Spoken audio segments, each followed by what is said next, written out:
So now we're connected to our database, hopefully. Let's just change this to a database 1, which doesn't exist, and we can see what we're returning. Oh,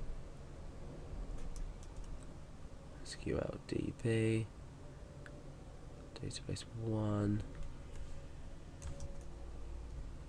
Okay, let's refresh. Okay, let's try and specify this in here. Just blah, for example. Come back, refresh. Okay, it's still working.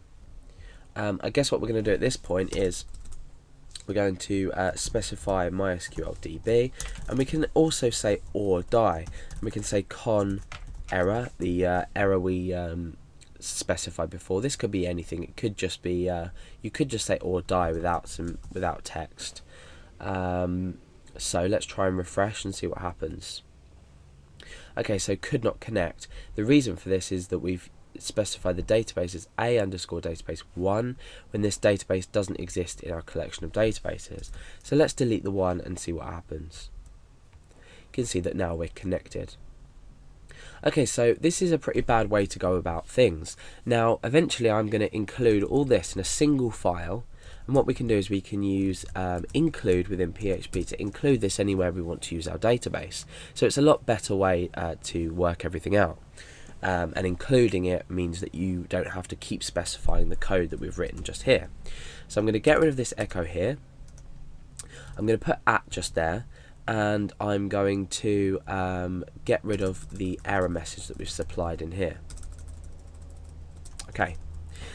In fact, I'm going to get rid of the whole line. So at the moment, if we just echo out OK down here, you can see that everything is working fine.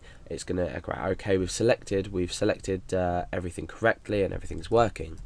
But now what I'm going to do is I'm going to create an if statement, and I'm going to say if, and I'm going to copy this into without the semicolon. So let's delete them too.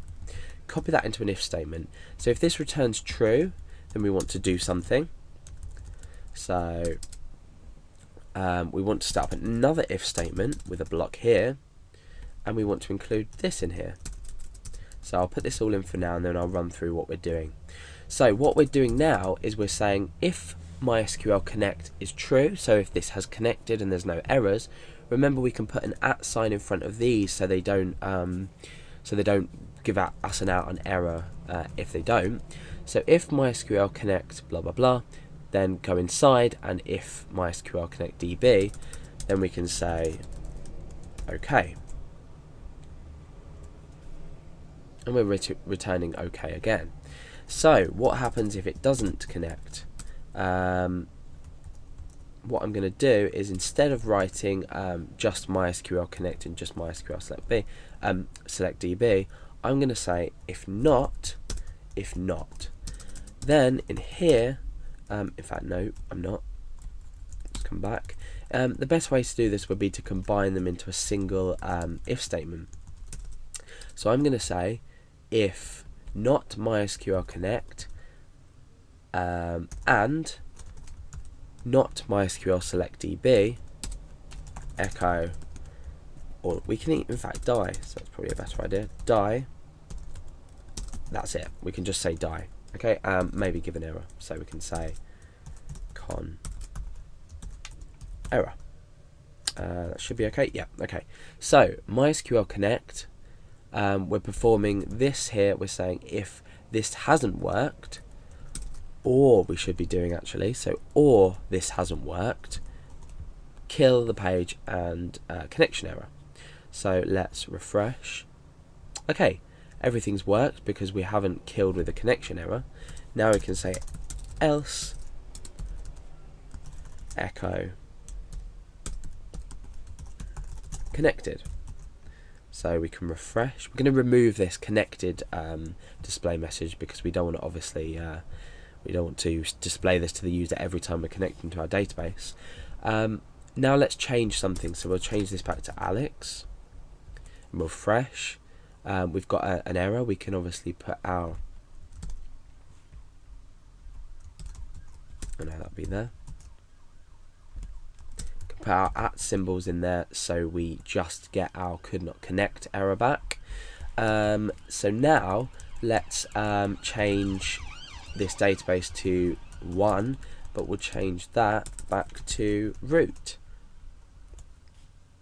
We're still getting a could not connect error. So we're killing the page if we can't connect for either reason, and if we're not, then we're carrying on down to here.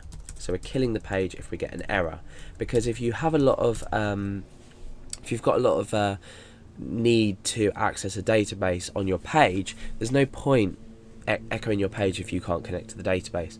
So for example, if the database is down for any reason, this will also produce a connection error. So that's basically how to connect to your database and how to handle errors in the correct way if for any reason you can't connect to either your database or connect to your server or select your database.